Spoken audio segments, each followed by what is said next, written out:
Unraveling Idioms, Understanding, Push One's Nose Into.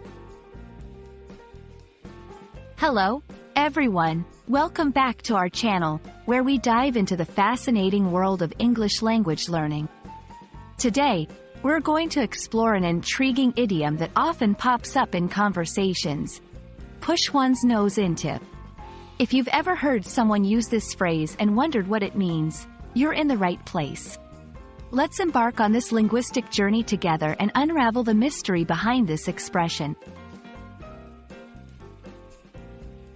To push one's nose into something is a colorful way to describe the act of interfering or being overly curious about someone else's affairs or business.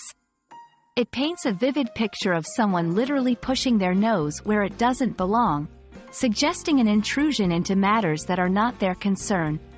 This idiom is often used in a negative context, indicating that the person's involvement is unwelcome or inappropriate.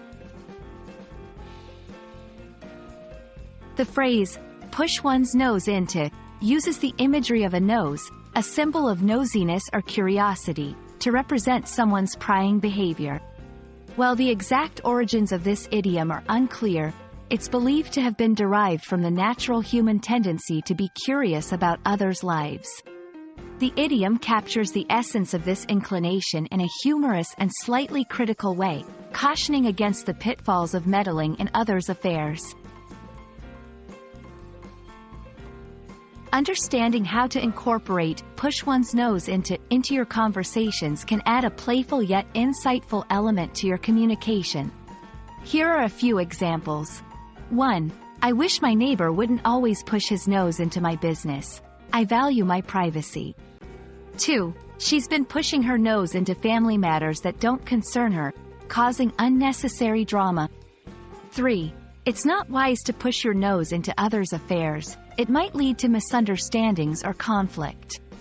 These sentences illustrate how the idiom can be used to express frustration or advice about meddling in matters that are not one's own. Thank you for joining us to explore the meaning and usage of push one's nose into. We hope this video has shed light on this idiom, enriching your English vocabulary and helping you communicate more effectively. Remember, being curious is natural, but it's important to respect boundaries and privacy. Until next time, happy learning!